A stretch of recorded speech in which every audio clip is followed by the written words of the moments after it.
the Anycubic Photon Mono M7 Max. Let's give it a review.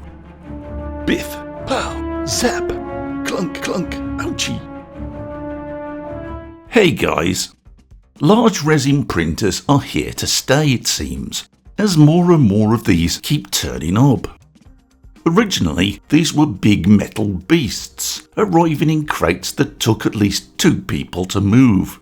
But a while ago, Anycubic sensibly ditched any unnecessary metal parts in favour of lightweight plastics, while still keeping the all-important quality metal parts. This gave us a large resin printer, the M3 Max, that was considerably lighter and easier to move than its competitors, weighing a surprising 26 kilograms. And it seems Anycubic hasn't let go of its weight loss campaign, as the new M7 Max comes in 2 kilograms lighter than its older brother.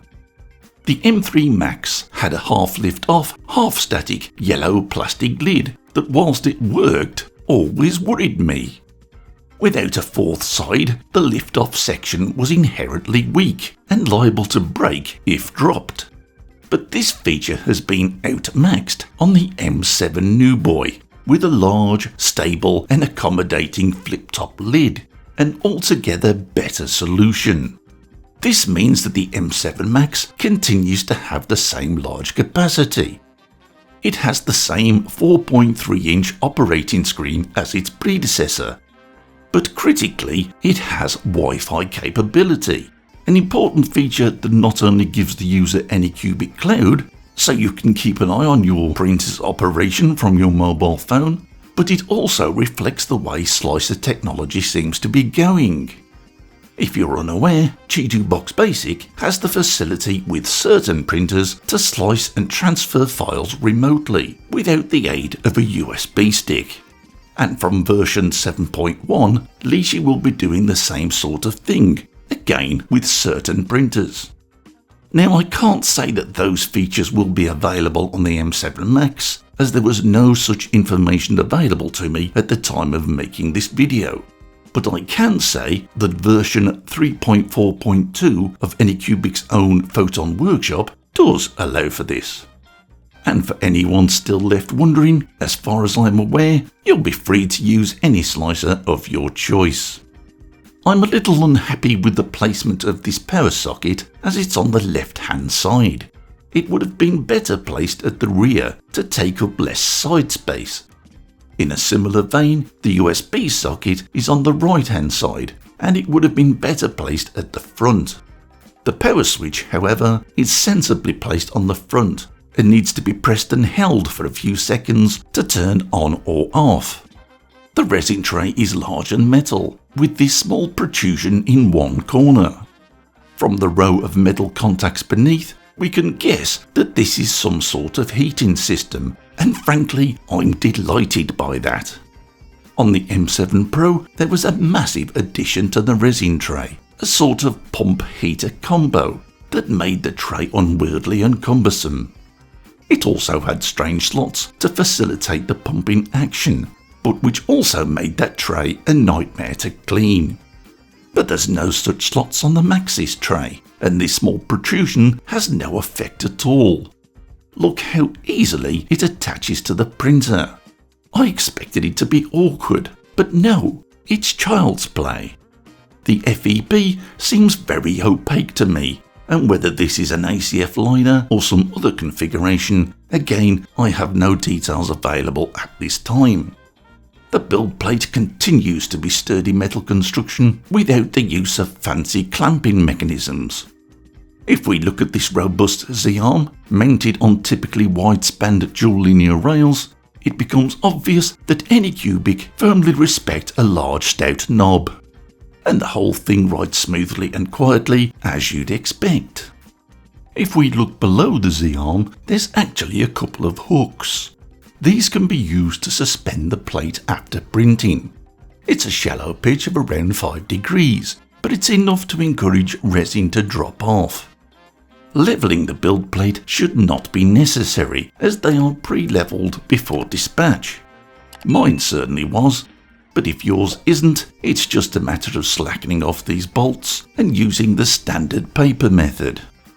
The M7 Pro had a resin auto feed system that didn't work for me. The Max also has one. It's a simple concept. This bit replaces the lid on an ordinary Anycubic resin bottle. That in turn connects to these hoses and port connection at the rear of the printer. And then, through ordinary operation or manually via the user interface, the resin feeds into the tray. And I'm delighted to say that on this occasion, it actually worked beautifully for me. But for those old school guys who prefer to do things by hand, you can turn off the auto feed options and just pour in the usual way. Coming back to this protrusion, I find it surprising that this alone is a heater component, but I'm thrilled it's much smaller than that on the Pro. But of course, that was a pump as well. So does it preheat? Does it actually work? You betcha it does. Again, this is all selected through the user interface, which, by the way, is nice and easy to use.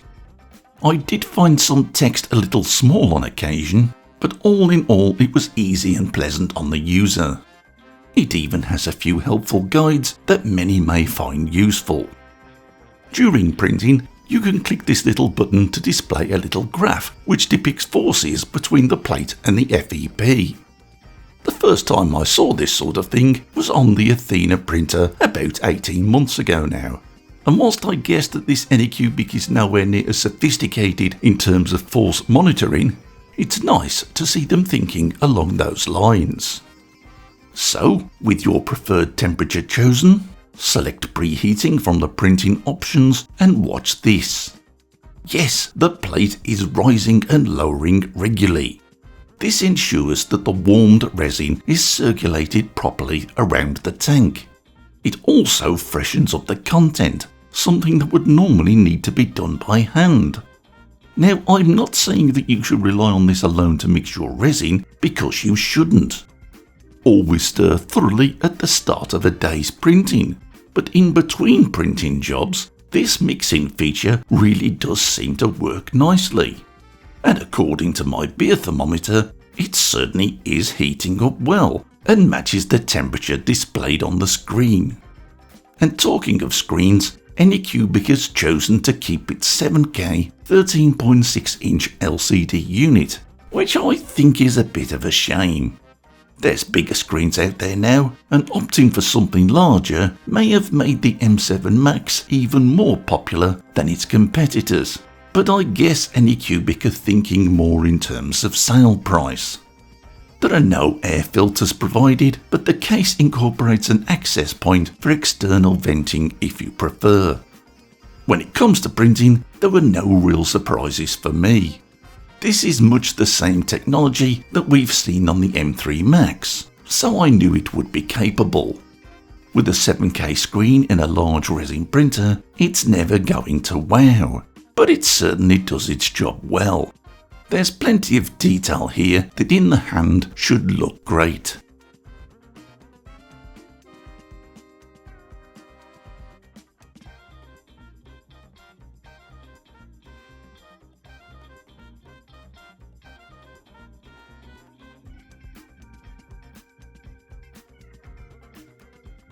I should mention that I used Anycubic Water Wash Plus resin, and this only took 1.9 seconds for a normal layer for me, and that made a reasonably quick resin and print combination, all at the usual 0.05 layer height.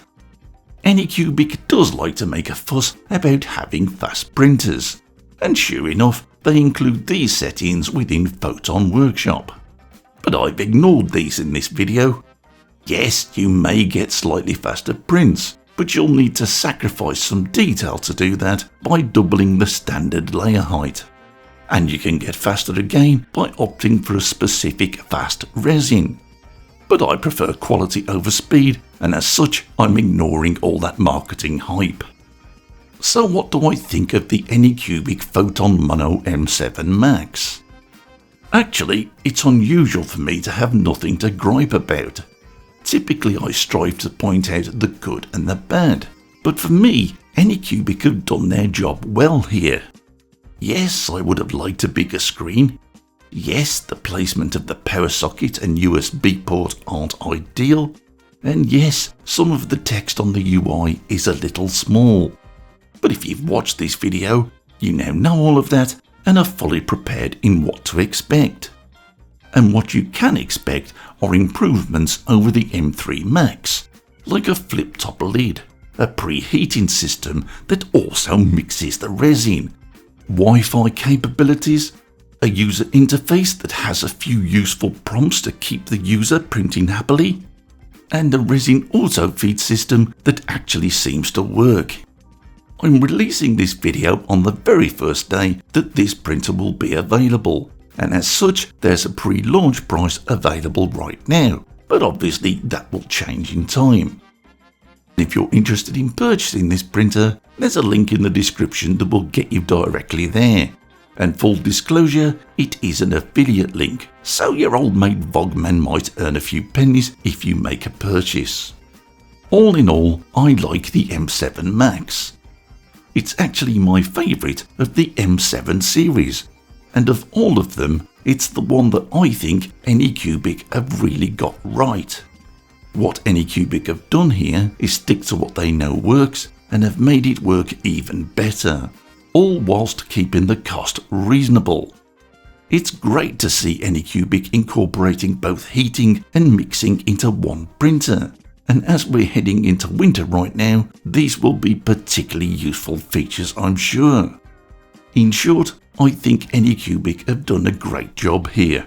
This is a welcome addition to the large resin range, and one that, whilst not dirt cheap, is at a price tag that will allow many more to explore the benefits of big printers. And that's it for this video, guys. I hope you found it useful. So take care, guys, and thanks for watching.